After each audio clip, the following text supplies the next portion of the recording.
우리 하나님 말씀 예레미야 34장 1절 말씀입니다. 우리 하나님 말씀 예레미야 34장 1절입니다. 찾으신 줄 알고 봉독 드리겠습니다.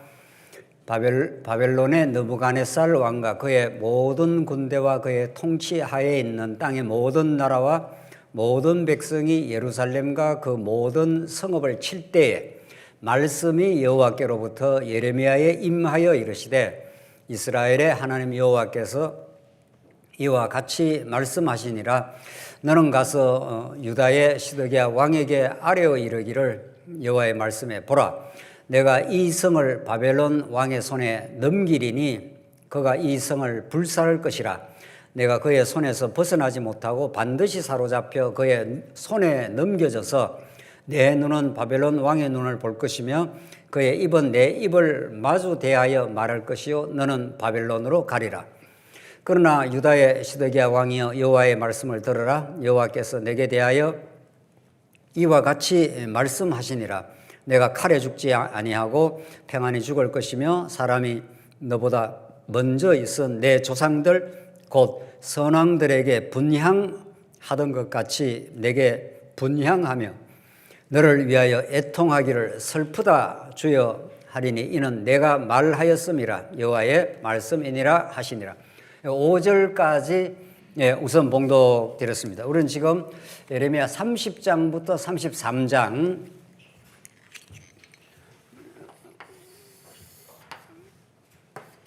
1장부터 29장까지가 하나님께서 완전히 파멸하겠다, 뽑아내겠다 하고 30장부터 33장 우리 지난 시간까지 여기가 이제 회복에 대한 말씀입니다.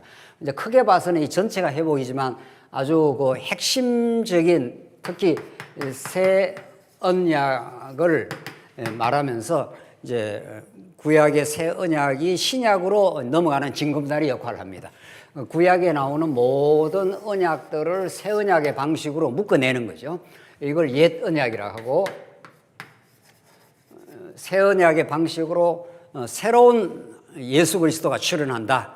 그분이 왔을 때 새 마음의 역사가 일어날 것이다. 하나님을 여호와로 그때 제대로 알게 될 것이다. 이렇게 새 언약의 말씀이 있고 새 언약의 말씀에 근거해서 온전히 회복된다. 그 슬픔이 이제 종식되고 감사와 기쁨이 이루어진다. 이게 이제 33장까지의 내용이고 여기가 영원한 언약의 성격을 가지고 있다. 그러니까 성경에 나오는 모든 언약들은 궁극적으로 영원한 언약, 창세 전에 영원한 하나님의 계획, 그 작정에 근거해서 언약이 주어지고 언약대로 역사가 이루어지고 그대로 예수가 오시는 거죠. 이런 내용이 우리 지난 시간 33장까지 있었고 34장부터 오늘 34장 부분은 패망과 진노에 대한 예언입니다. 여기. 패망과 진노에 대한 예언으로 34장부터 계속 이어져 나가는데 그러니까 이 내용이 앞에 있은 거죠. 패망한다. 하나님이 너희를 뽑아내겠다. 진노하겠다. 이게 1장부터 29장에 있었는데 이 전체가 이제 회복의 맥락 아닙니까? 이게 뽑으시는 맥락이고 이게 심으시는 맥락인데 큰 맥락은 그러한데 요 패망과 진노는 앞에 나온 것들이 다시 반복이 됩니다. 여기 이제 아주 학자들이 아주 곤혹스러워하는 부분이죠. 뭐 크게 봐서 하나님께서 파멸했다가 회복한다 했는데 회복의 맥락 속에 다시 패망하고 진노한다는 내용이 나오기 때문에 이게 좀 해석하기가 곤혹스럽게 느껴지지만 전체 틀 속에 다시 이제 이해를 하면 그렇지 않습니다. 성경은 앞부분에서 어떤 말을 하고 그 다음 뒤에 가서 또 앞에 나온 내용을 다시 재반복을 통해서 앞에 했던 그 주제를 심층적으로 강화를 시켜 나갑니다. 그 교향곡을 들어보면은 그 교향곡의 그 주제가 있지 않습니까? 곡의 주제가 교향곡이 뭐 한 2시간 하는 수도 있잖아요. 길게 막 계속 하죠. 그게 어떤 그 주제를 약간 변주를 하면서 그 점점 그 고기 그 주제를 부각시키는 방식으로 변주가 이루어지지만 같은 내용을 또 반복적으로 하면서도 조금 다른 이렇게 하지 않습니까? 그렇게 하듯이 우리 인생사도 마찬가지입니다. 아침 식사하고 오셨죠? 또 점심 때 또 뭐 하실 겁니까? 또 식사하지요. 또 내일 자고 일어나면 또 뭐 하지요? 자고 일어나면 식사를 해야 되지 않습니까? 먹어야 살죠. 그러니까 우리 인생사도 계속 반복적 스토리가 진행이 됩니다. 그러나 그 반복이 무의미한 반복이 아니라 심층적이고, 전에는 젊을 때는 그냥 먹으면 먹는가 보다 이렇게 생각하지만 이제 나이가 들어가면은 야, 먹는 이게 그것도 참 삶의 의미가 있구나를 느낀다든가. 그리고 그쯤이 아니죠. 우리 신앙인은 이제 식사를 하면서 그냥 오늘 좋은 음식을 먹어서 감사하다 하면서 신앙인은 하늘의 양식으로 우리를 채우시는 우리 주님을 기억하고. 그러니까 똑같은 먹지만은 어릴 때는 부모가 해주는 밥 그냥 툴툴거리면서 감사도 별로 없이 먹다가 점점 나이가 들어서 그 의미가 깊어지고 그것이 생명의 양식으로 이해가 되고, 우리가 새하늘과 새 땅에 가서 생명수 강가에서 먹을 영원한 그 생명 되신 예수 그리스도를 기억하고, 뭐 하여튼 뭐 이런 스토리가 형성이 되죠.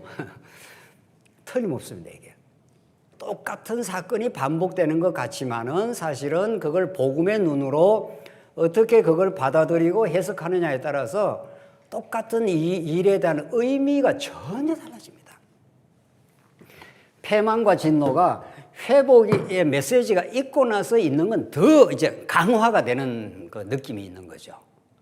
아, 진짜 하나님이 회복 안 하면 우리는 멸망이구나. 이걸 이미 앞에서도 범죄 때문에 패망한다, 하나님께서 진노한다, 이제 완전히 뽑아내겠다 이렇게 강하게 이야기를 했지만은 이제 회복을 하나님께서 약속했지 않습니까? 내가 감사와 기쁨으로 너희들을 회복시키겠다, 새 언약으로 너희들을 회복시키겠다 했는데 또 나온단 말이죠. 그러니까 또 나오는 내용이 이게 뭐 성경을 예언자가 오락가락해서 이걸 기록한 게 아니다 이런 말입니다. 그렇죠? 하나님이 예레미야가 오락가락해서 이렇게 왔다 갔다 기록한 게 아니라 아주 하나님이 점점 뒤로 가면 갈수록 패망 혹은 범죄로 말미암은 그 패망, 그 심판의 의미가 얼마나 깊은지 이걸 반복적으로 심층적으로 말해주다가 항상 우리 성경 마지막에 가면 어디로 가야 됩니까? 네? 그리스도로. 그리스도가 우리 대신 어떻게 패망하고 어떻게 심판받고 어떻게 그분에 의해서 이스라엘 백성들의 모든 그 죄악이, 아담 타락이 모든 그 인류의 죄가 되는 이 죄 문제를 예수님의 십자가에서 최종 당신이 허물어짐으로써 새로운 하나님의 역사를 만드는가. 이게 새 언약입니다. 이게. 그러니까 뭐 자꾸 뭐 복잡한 또 같은 소리를 자꾸 하느냐 이렇게 보지 마시고, 야, 이게 또 나오는데 진짜 의미가 있구나. 이제 이렇게 우리가 볼 필요가 있다는 거죠. 34절에서 중요한 거는 34장 1절에서 지금 5절의 말씀이 바벨론에서 망한다. 지금 그 말 아닙니까? 또 앞에서도 뭐 누차 이야기한 이야기인데 다시 한번 읽어보겠습니다. 34장 1절. 바벨론의 느부갓네살 왕과 그의 모든 군대와 그의 통치하에 있는 땅의 모든 나라와 모든 백성이 예루살렘과 그 모든 성읍을 칠 때에, 그러니까 막 이제 침공할 때입니다. 지금 마지막 침공입니다. 말씀이 여호와께로부터 예루살렘에 임하여 이르시되, 이런 게 이제 중요한 겁니다. 말씀이 지금 나라가 이제 붕괴되는 시점이라는 거 아닙니까? 이렇게 지금 1차 침공, 2차 침공 이렇게 해서 마지막 이제 3차 침공에서 막 한번 무너지고 또 무너지고 완전히 거들나는 이 시점에 이 말씀이 이게 이제 히브리어로 다바르라고 하는데 그냥 기억만 하십시오. 네. 그 의미를 우리 성도님들이 아시는 게 중요하니까.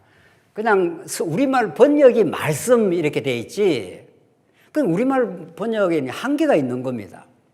그래서 이제 성경을 전문적으로 연구하려면 히브리어도 좀 들다 봐야 되고 이제 헬라어도 들다 봐야 되는 이유가 그런 건데, 우리말로는 그냥 말씀하니까 뭐 우리가 보통 입으로 하는 말씀 이렇게 그냥 상식적으로 이해하지 않습니까?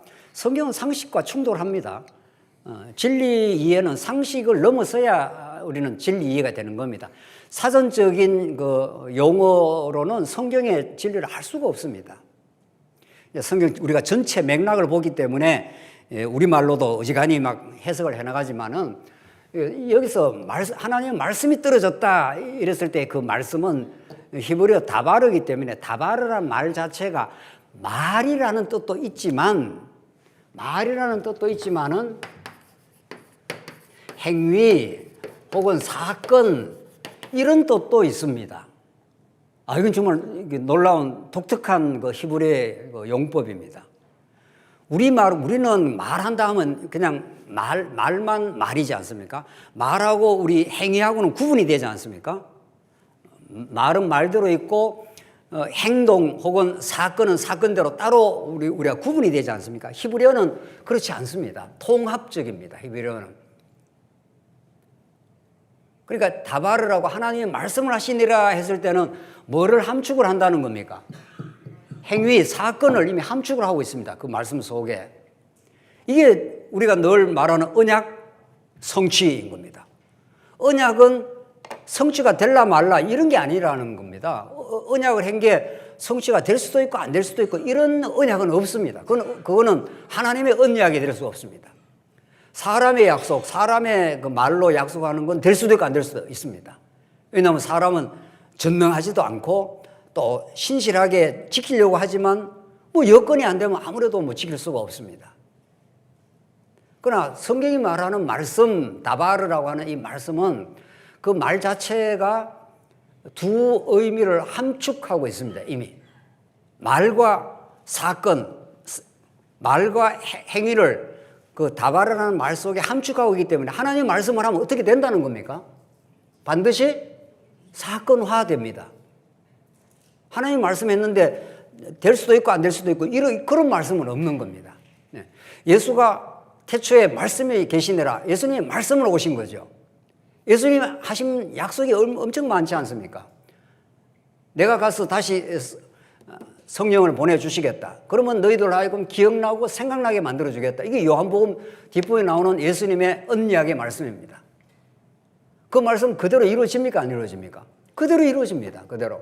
오순절 성령이 오셨고 오신 그 성령께서 우리 여러분과 제 내면에 성령이 찾아오신 겁니다. 그래서 우리의 어둡고 우리가 답답하고 캄캄했던 우리의 심령 속에 찾아와서 우리에게 빛으로 밝혀주시고 이게 진리라고 깨닫게 해주시고 우리 하나님의 사람으로 만들어주시고 그 말씀이 그렇게 역사하는 능력이 있습니다. 그래서 이거 말씀 운동이라는 게 그런 겁니다. 말씀이. 교회는 말씀이 운동하는 곳입니다. 그리고 선교 현장은 말씀이 운동해서 하나님의 역사가 이루어지는 곳입니다. 하나님의 말씀은 하나님의 뜻을 담고 하기 때문에 말로 드러나지만은 하나님이 그렇게 사건화 시켜버리겠다 이런 뜻입니다. 오늘 본문이 34장이 바벨론이 와서 너희를 붕괴시키겠다 하나님께서 예언을 그렇게 하면 그대로 됩니다. 그대로. 거기에 뜻이 담겨 있습니다. 그 붕괴하는 그곳에 하나님께서 크고 은밀한 일을 일으키겠다 했지 않습니까? 그거는 크고 은밀한 일이기 때문에 사람으로서는 예측 불가합니다. 이제 망했는데 뭐 돌아오기는 이 바벨론에서 망해버렸는데 그건 하나님께서 이미 앞에서 하나님이 시대들에 갇혀 있는 예레미야에게 이제 부르짖으라 내가 응답하겠고 내가 너에게 크고 은밀한 일을 내가 일으켜 주겠다. 그게 회복하겠다 이런 뜻입니다. 바벨론에 잡혀갔는데 무슨 수로 회복이 됩니까? 안 되는 거지. 이게 하나님이 새 창조를 일으킬 때 우리 안에서 하나님이 일을 하실 때는 우리가 절망하고 좌절했을 때 하나님이 하십니다. 이것이 안 되는 거구나. 이건 더 이상 길이 없구나. 이렇게 해서는 교회가 회복이 안 되겠구나. 이렇게 바닥을 치고 하나님이 크고 은밀한 일을 통해서 하나님이 일하신다는 겁니다. 뭐 임 권사님이 계십니다만은 인도의 그 간정문을 이제 간정을 작년에도 가서 했는데 우리 권사님도 몇 분이 우리 선교사님도 하시고 그 인도 친구들은 이제 말씀을 듣고 어떻게 내가 이전에 어떻게 살았다 그리고 예수를 이렇게 믿게 되었다 예수를 믿게 되어서 이렇게 내가 삶의 가치관이 변했다 이런 것들을 그 인도 청년들이 정말 그 의미 있게 합니다. 굉장히 중요한 겁니다. 우리가 교회에서 요즘에 말씀 나눔하지 않습니까? 그것도 맨 그런 겁니다. 나는 말씀을 이렇게 들었습니다. 듣고 나서 내 마음에 이렇게 평화를 얻었습니다. 또 아직도 내 삶에 고민거리가 있습니다. 이렇게 소그룹에서 자꾸 이렇게 말씀을 나누는 건 너무 중요한 거죠. 그래서 인도에서 한다고 해서 우리 권사님 몇 분이 하는지 잘 모르겠는데 하여튼 권사님이 한 A4지 한 2장을 써서 좀 어떤지 해서 이제 제게 주어서 제가 봤습니다. 제가 너무 감동적이었습니다. 겉으로 볼 때 굉장히 평온하고 교회 생활 무난하게 잘 하시지 않습니까? 그러나 그 뒤안길은 우리 우람이 우리 다 알고 있는 대로 큰 아픔을 겪었지 않습니까? 그런데 그것이 그 큰 어머니로서는 얼마나 큰 그 절망과 그 아픔의 시간이었지만 그것이 결국 하나님께로 돌아오게 만들어주는 모든 인생이 그렇습니다. 우리 임금사님만 그런 게 아니고 모든 인생이 내가 어찌할 수 없는 그리고 너무 아픈 인간적으로 너무 아픈 과정을 거치면서 하나님을 부여잡게 되는 그 놀라운 하나님의 역사가 있는 겁니다. 우리 삶 속에 아픔 없기를 바라고 문제 없기를 바라고 모든 게 뭐 잘 되려고 이게 탐심 아닙니까? 우리 인간이 이 땅에 잘 살고 잘 먹고 건강하고 뭐 우리 가족에 어려움 없고 이러길 다 바라는데 하나님은 예레미야의 말씀이 그렇지 않습니다. 하나님의 말씀이 임하니라 해서 그 화려하고 찬란했던 남쪽 유다가 그 성전이 이 불바다가 되는 이 현장 말이죠.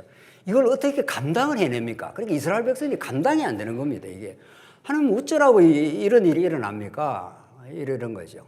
그러나 조금 더 시간이 지나고 또 시간이 마침내 70년이 지나면 이 기적 같은 그 회복의 역사, 그 하나님의 긍휼과 자비, 그 아프고 힘들었던 그 시간이야말로 주님 앞으로 오게 만드시는 오늘 간정문이 그랬단 말이죠.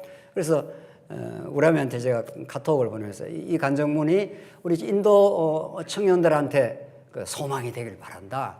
뭐 어딘들 안 그렇겠습니까? 어느 하나님의 언약 백성이 어디 뭐 평탄하게 가면서 예수 믿고 이런 법은 없는 겁니다. 아예 그런 혹시 그런 기대를 하십니까? 그런 거 없습니다. 그런 그 복음은 없습니다. 그런 복음은. 오늘 복음 이 말씀대로 정말 무너지고 또 그 무너지는 그 이유가 얼마나 우리가 어리석었는지 죄악이었는지 그러나 그것도 우린들 그렇게 하고 싶어서 그렇게 했냐고요. 우리가 운명처럼 다가온 우리 삶의 시련도 얼마나 많은지 모릅니다. 그걸 내가 선택했거나 내가 뭐 잘못하고 관계도 없이 찾아온 일도 너무 많습니다. 욥기가 아주 절규를 하는 거 아니에요. 욥이 무슨 이런 재난이 생깁니까? 우리가 뭐 좀 잘못해갖고 뭐 하는 징계 받는 것도 있지만 우리 잘못하고도 관계없이 이미 주어진 고난도 있는 겁니다. 그 답 없습니다. 그 답 안 생깁니다. 답이 결국은 궁극적인 답은 예수를 만나서 하나님을 하나님답게 알기 위해라는 궁극적 답밖에 없지 현실의 답이 없습니다. 우리가 선택한 일도 아닌 일이 생겨버렸는데 말이죠.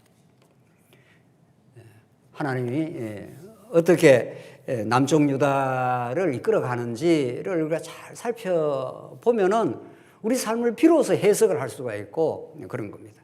그래서 망한다.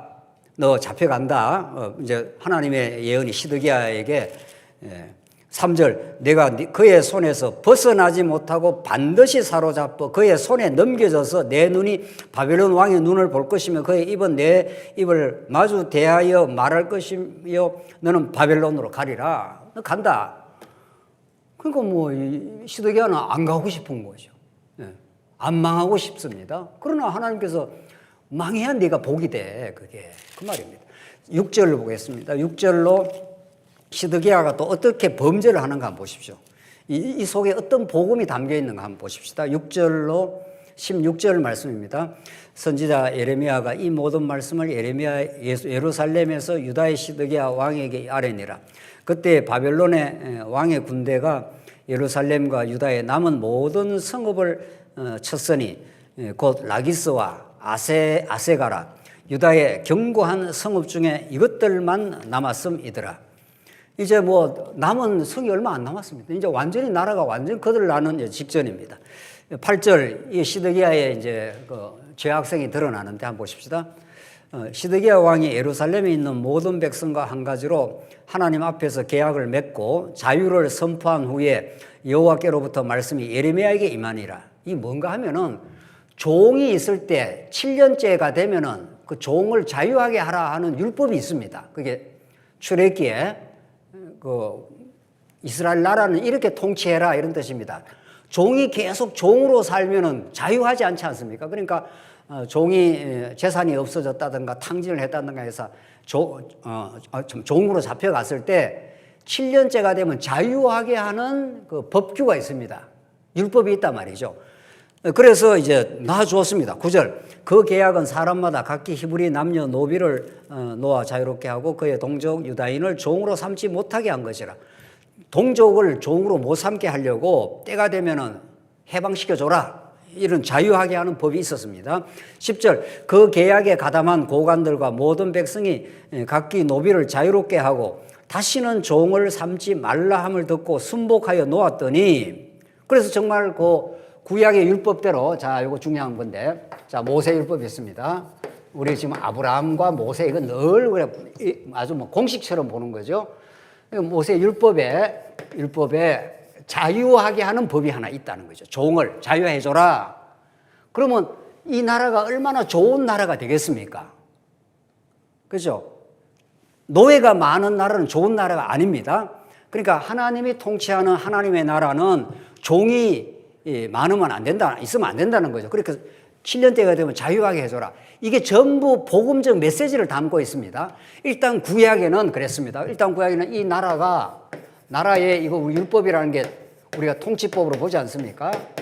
이 나라를 통치하는 법입니다. 자유하게 해주라. 우리나라에도 뭐 그런 거 있죠. 연금 복지를 어떻게 해주라. 이런 게 있죠.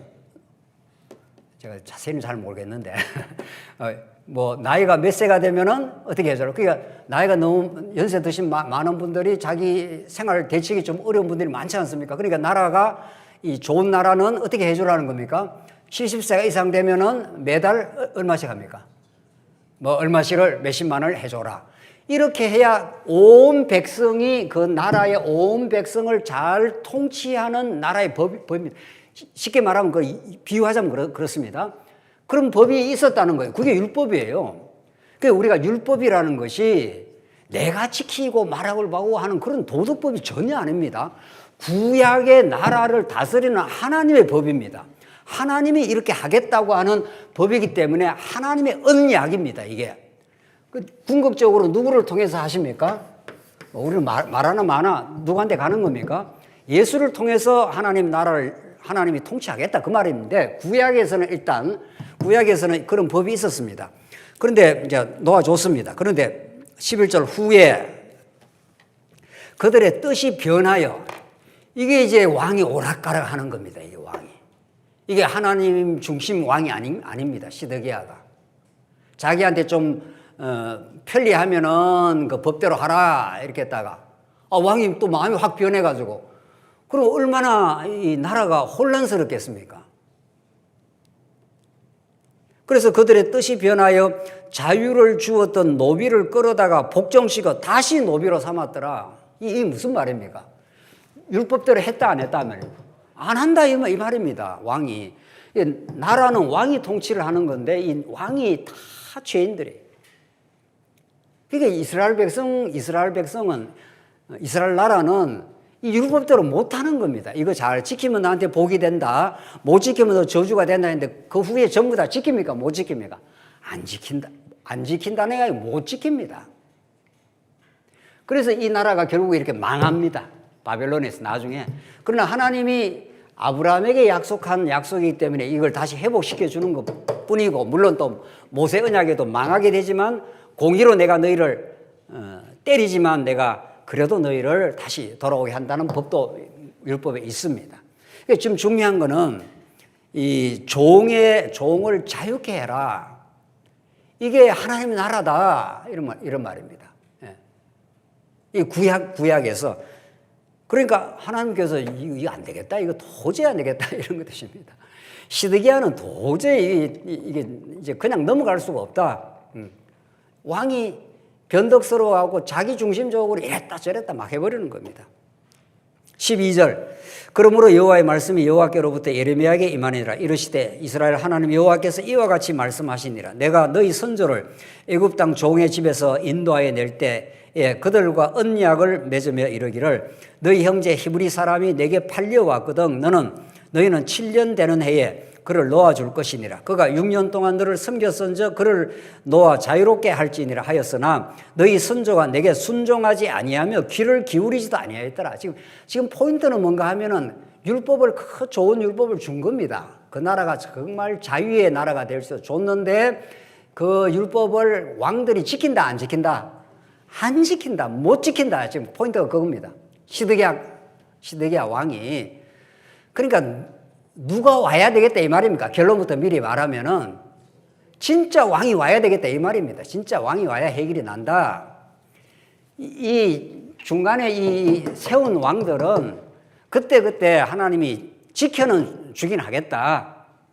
근데 진짜 왕이 와야 된다. 이 왕이 와야 진리를 알지니 너희가 어떻게 된다는 겁니까? 자유하게 된다. 죄에서 자유하게 된다 하는 이 진짜 왕이 와야 될 것을 이 구약의 역사를 통해서 강력하게 지금 바라보게 하고 있는 중입니다. 지금.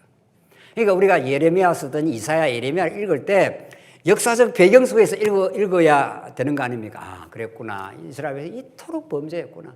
그러니까 하나님께서 그냥 내버려 둘 수가 없구나. 율법의 공의대로 아주 심판을 해버려야 되겠구나. 그러나 심판을 통해서 다시 회복을 시켜주시는 거구나. 그 심판의 과정에 지금 이런 율법을 어기는 일이 생겨났다. 이런 말이죠. 15절. 그러나 너희는 이제 돌이켜 내 눈앞에서 바른 일을 행하여 각기 이웃에게 자유를 선포하되 내 이름으로 일컬음을 받는 집에서 내 앞에서 계약을 맺었거늘 너희가 돌이켜 나오잖아요. 내 이름을 더럽히고 각기 놓아 자기의 마음대로 자유롭게 하였던 노비를 끌어다가 다시 너희에게 복종시켜 너희의 노비로 삼나도다. 이게 노예가 덕실되는 나라를 너희가 만들었다. 이 나라가 너무도 하나님이 통치하는 거룩한 나라인데 왕이 하나님을 다 잃어버리고 이 통치법대로 안 한다 이 말 아닙니까? 그래서 이 나라가 이렇게 지금 이제 망할 수밖에 없다. 망하는 근거가 이렇다. 지금 그걸 이제 패망의 원인을 지금 말해주고 있는 겁니다. 이게 이제 구약 역사입니다. 구약 역사입니다. 그리고 이제 끝까지 읽고 우리가 해석하겠습니다. 17절로부터 이제 마지막은 결국 심판을 받게 되고 그래서 바벨론 왕의 손에 넘겨져 처참한 황무지가 되게 만들겠다. 이게 오늘 본문입니다.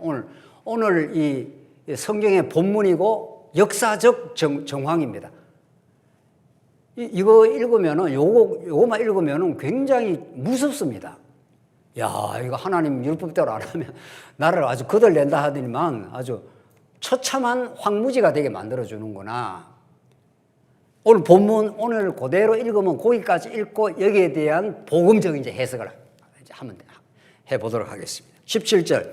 그러므로 여호와께서 이와 같이 말씀하시니라 너희가 나에게 순종하지 아니하고 각기 형제와 이웃에게 자유를 선포한 것을 실행하지 아니하였은즉 내가 너희를 대적하여 칼과 전염병과 기근에게 자유를 주라. 뭐에다가 자유를 주는가 하면 기근이 자유롭게 풀어 헤쳐지도록 이제 하겠다. 이게 참 무서운 말씀입니다. 기근과 전염병이 막 자유롭게 돌아다니도록 이제 만들어 버리겠다. 너희가 그 자유를 망각했지 않았느냐. 하나님의 율법을 다 망각하고 자유하게 해줘라. 종들 고통을 주지 말라. 그렇게 했는데 다시 붙들어갖고 노예로 삼고 자기들이 좋으니까 노예 삶으면, 그러니까 하나님이 이제 화가 났습니다. 내가 기근과 전염병과 또 뭐죠? 칼과 전염병과 기근을 자유롭게 풀어 제쳐버리겠다. 너희들에게 엄청난 기근, 전염병, 칼이 이제 너희가 덮친다. 이제 심판이 임한다. 이런 뜻입니다. 여호와의 말씀이니라. 내가 너희를 세계 여러 나라 가운데 흩어지게 할 것이며 송아지를 둘로 쪼개고 그 두 조각 사이로 지나며 내 앞에 언약을 맺었으나, 이거 아주 중요한 지금 본문인데 18절, 송아지 2개 쪼개는 게 어디서 나와 있었습니까? 한번 아브라함 사건 때 창세기 15장에 그거 좀 이따 읽겠습니다. 그러니까 지금 예레미야에 나오는 모든 말씀은 아브라함 사건이나 모세의 율법이나 이 모든 것들을 이 아브라함 언약 체결의 방식이었습니다. 아브라함 언약 혹은 모세의 율법 언약, 이런 모든 그 언약을 근거하면서 지금 오늘 본문과 역사 해석이, 역사적 정황이 이루어지고 있는 중입니다. 그렇죠? 그렇게 보면 예레미야가 복잡하고 어렵지 않습니다. 그러니까 그걸 모르고 예레미야 읽으면 뭐 예레미야는 복잡하게 느껴지는 겁니다. 이게 잘못하면 다 망했구나, 뭐 이런 식이 되는 거죠. 또 이상한 또 설교자는 그렇게 합니다. 성도님들 똑바로 살아야 됩니다. 이러면 이게 주일날 와갖고 이게 딱 군기가 잡히는 거죠. 교회하고 마음의 자유함과 감사와 기쁨을 누리는 게 아니라 군기를 딱 잡는 거죠. 예레미야 본문에 따르면 똑바로 안 살면 어떻게 된다는 거예요? 에? 망합니다. 이러면 이제 교회 와서 군기 잡히고 가는 거지 뭐. 군기 잡힌다고 인생 안 변합니다. 절대로 안 변합니다. 인생은 진리를 만나야, 하나님의 사랑을 경험해야 인생이 자유함을 누리고 그 자유함 속에서 기쁨이 있고, 기쁨이 있어야 인생이 변합니다. 그렇죠? 군기 잡힌다고 인생에 군기 잡히면 더 바짝 얼어붙습니다. 사람이 긴장을 하면 생각도 제대로 안 돌아갑니다. 그러니까 말씀 들을 때도 편안히 듣는 게 좀 좋습니다. 그러니까 이게 도대체 이 예레미야 말씀이 복음이 되는 건지 저주의 음성이 되는 건지, 이게 정말 성경을 언약으로 보지 않게 될 때 나타나는 그 후유증, 그 부작용은 이루 말할 수가 없습니다. 아예 막 극에서 극으로 갑니다. 극에서 극으로. 성경은 지금 뭘 하라 안 하면 망한다, 이래서 우리 행동을 지금 교정하고 행동을 지금 조치를 하려고 하는 게 아니라 복음이 어떤 건지, 그리스도가 도대체 어떤 분인지, 하나님 우리를 얼마나 사랑하시는지 지금 그걸 가르쳐 주는 거죠. 지금 그래서 송아지 2를 쪼개라, 그게 내가 언약을 맺는 방식이다. 19절, 그 송아지 2 조각 사이로 지난 유다 고관들과 예루살렘 고관들과 내시들과 제사장들과 이 땅 모든 백성을 내가 그들의 원수의 손과 그들의 생명을 찾는 자의 손에 넘기리니 그들의 시체가 공중의 새와 땅의 짐승의 먹이가 될 거예요. 시체가 넓어진다. 송아지 2를 쪼개서 언약을 맺기 때문에 송아지가 쪼개지니까 죽는다, 이 말 아닙니까? 전부 이 하나님의 명령을 어긴 너희들에게 찾아오는 것은 죽음이다, 이런 말입니다. 심판을 통한 죽음이다. 지금 딱 핵심을 말하면 그런 뜻입니다. 그게 무슨 의미냐고요, 우리한테는. 21절 끝까지 읽고요. 또 내가 유다의 시드기야 왕과 그의 고관들을 그의 원수의 손과 그의 생명을 찾는 자의 손과 너희에게서 떠나간 바벨론 왕의 군대의 손에 넘기리라. 여호와의 말씀이니라. 보라, 내가 그들에게 명령하여 이 성읍에 다시 오게 하리니 그들이 이 성을 쳐서 1번 침공하고 2번 침공하고 3번 와서 완전히 나라를 그들 내겠다. 그들이 이 성을 쳐서 빼앗아 불살할 것이라. 내가 유다의 성읍들을 주민이 없어 처참한 뭐가 되게 한답니까? 황무지가 되게 하겠다. 이렇게 본문이 끝납니다. 이렇게 오늘까지 읽는 본문은, 그래서 출애굽기 아니고 신명기 15장으로 한번 가보겠습니다. 조금만 우리 확인하겠습니다. 신명기 15장. 정말 율법에 그런 말씀이 있는지 없는지. 신명기 15장 12절입니다. 아까 율법 가운데 종을 자유하게 하라 하는 그 자유의 명제가 나왔지 않습니까? 12절 한번 읽겠습니다. 신명기 15장 12절. 내 종족 히브리 남자나 히브리 여자가 내게 팔렸다 하자. 만일 6해 동안 너를 섬겼거든 7째 해에 너는 그를 놓아 뭐 하라 했습니까? 자유롭게 하라. 오늘 시간이 없기 때문에 여기까지만 읽겠습니다. 그 다음에 집에서 꼭 읽어보십시오. 그러니까 이 율법은 이스라엘 백성을, 이 나라를 자유하게 하는 나라로 만들어 주겠다. 그런데 이 왕들이 자기의 어떤 왕권을 실현하는 가운데 자유를 안 줍니다. 종을 많이 부리면 자기가 좋은 것 같으니까 말이죠. 이게 모든 세상 나라의 왕들입니다. 권력을 왜 쥐려고 합니까? 자기가 마음대로 사람들을 부리려고 하는 겁니다. 그러나 하나님 나라 권력은, 하나님 나라의 진짜 권력 중에 권력으로 오신 예수 그리스도는 우리 성도들을 군기 잡거나 종을 삼을 얘기가 아니라 오히려 죄악 가운데 허덕거리고 힘들어하는 우리들을 어떻게 하려고 왔습니까? 자유하게 하려고 왔습니다. 그래서 이때 자유도 정말 잘 이해를 해야 됩니다. 진리는 너희를 죄에서 어떻게 한다고요? 자유하게 한다 그러니까 이 자유를 내 마음대로 하는 게 또 자유래요. 또. 그게 이 복음을 제대로 정통으로 안 깨달으면 뭐 안식일이 아니니까 마음대로 해도 되는 거구나. 그럼 마음대로 하는 게 또 자유래요. 예. 마음대로 말도 하고 마음대로 뭐 해도 아무 상관없구나. 그건 정말 복음하고는 아무 상관없는 사람이에요. 진짜 복음 진리를 들으면 우리가 얼마나 죄악 가운데 종노를 했던가 이런 말 아닙니까? 죄라는 건 아주 무서운 겁니다. 죄는 우리를 놔주지 않습니다. 열재앙으로도 이스라엘 백성이 애굽에서 못 나옵니다. 스스로의 힘으로는. 유월절 어린 양의 피를 문설주에 바르고 문지방에 바르고 온통 피를 발라야 피를 보고 사단 권세가 넘어가죠. 죄에서 우리를 자유하게 했습니다. 그러니까 죄에서 자유한 사람은 너무도 행복하고 감사가 넘치는 거죠. 그러니까 죄에서 자유하면은 인간은 어디인가는 매여 있습니다. 안 매인 사람 없습니다. 나는 마음대로 한다 이런 사람 있습니까? 마음대로 해도 그 사람은 저녁에 되면 어디로 들어갑니까? 집으로 들어가야 되지 않겠습니까? 어딘가에 매여 있습니다. 그러니까 완전히 집이 없다. 이 진짜 절대 자유자죠. 그 사람은 어떤 사람입니까? 완전히 뭐 노숙자가 되든지 완전히 괴로운 인생이 되는 거예요. 그러니까 우리는 어딘가에는 매여 있습니다. 깡패한테 매여 있으면 두드리게 맞고 고생하는 거고 사랑하는 아버지 집에 매여 있으면은 너무도 행복하고 좋은 거죠. 그러니까 죄에서 자유했다고 해서 마음대로 사는 게 아니라 진짜 자유하면 어디에 매이게 되는 겁니까? 예? 그리스도의 사랑의 줄에 매이게 됩니다. 전에는 죄라는 건 내 마음대로 하는 거 아닙니까? 내 좋은 대로 뭐 하고 싶은 대로. 그게 내 삶을 괴롭힌 겁니다.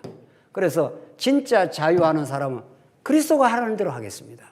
나는 그리스도에게 매여진 성도입니다, 이제는. 이게 진짜 자유입니다. 예. 그래서 지금 이 나라를 자유케 하라 했는데 이 자유케 안 하는 거 아닙니까, 지금? 이 시드기야 왕이. 그러니까 너들 안 되겠다. 이 나라는 한번 망해야 되겠다, 이 말입니다. 사람들을 종 삼는 그런 엉터리 나라를 네가 만드니 그 나라는 망해야 되는 나라다. 우리 옛사람은 예수 안에서 망해야 되는 거죠. 그래서 사도 바울이 날마다 어떻게 해요? 죽노라. 우리 옛사람 내 고집대로 하고 싶어 하고 내 욕망대로 사고 싶으면 그걸 하나님께서 시련을 통해서 계속 망하게 하지만 그러나 망하게 하는 게 목적이 아니고 여러분과 저를 뭐하게 하는 게 진짜 목적입니까? 세우는 게 목적입니다. 이걸 새 창조라 그렇게 말합니다. 너희는 이제 새로운 피조물이라. 새로운 하나님의 사랑을 받는 존재라. 우리는 새로운 신분이 된 겁니다, 이제. 우리가 과거에 엉터리 어찌 산 데가 많고 또 예수 믿고 나서 또 자유라는 엉터리 자유의 명분에 의해서 마음대로 뭐 해도 괜찮아 이제 그게 그 자유로 육신의 기회를 우리가 많이 삼고 살았지만 진짜 하나님의 사랑을 알면 그 사랑에 감동이 되면 그분 안에서 이제 살고 싶은 거죠. 그분에게 충성을 바치고 싶은 거죠. 그러니까 진짜 사랑은 한 사람밖에 없는 겁니다. 나는 A라는 여자도 사랑하고 또 B라는 여자도 사랑한다. 이런 걸 엉터리 사랑, 이거 가짜 이런 거죠. 그렇게 나눠질 수가 없어요, 사랑은. 그 A라는 사람을 사랑하다가 싫으면 B로 갈 수는 있겠죠. 우리가 그럴 때가 좀 있습니다.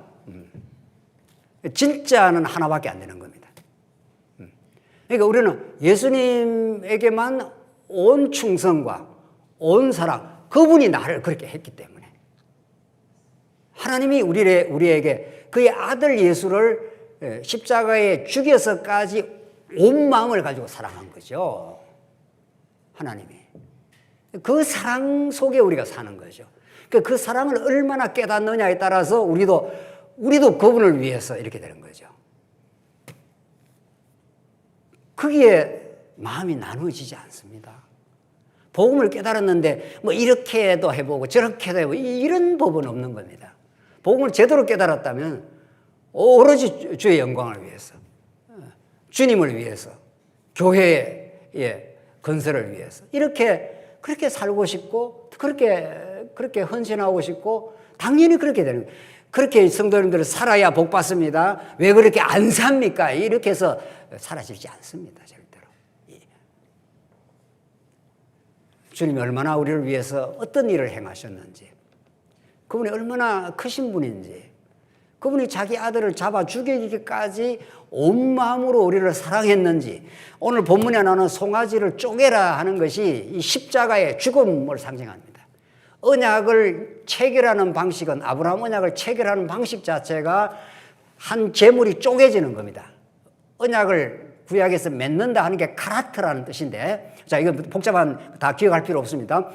뜻은 그렇습니다. 언약을 맺는다는 게 히브리어로 카라트라는 것은 베다 이런 뜻입니다. 쪼갠다 이런 뜻이에요. 그래서 아브라함이 깊이 잠든 사이에 쪼개놓고 횃불로 하나님이 통과하는 겁니다. 하나님이 이 언약을 이루겠다 이런 뜻입니다. 아브라함 너가 못 이뤄.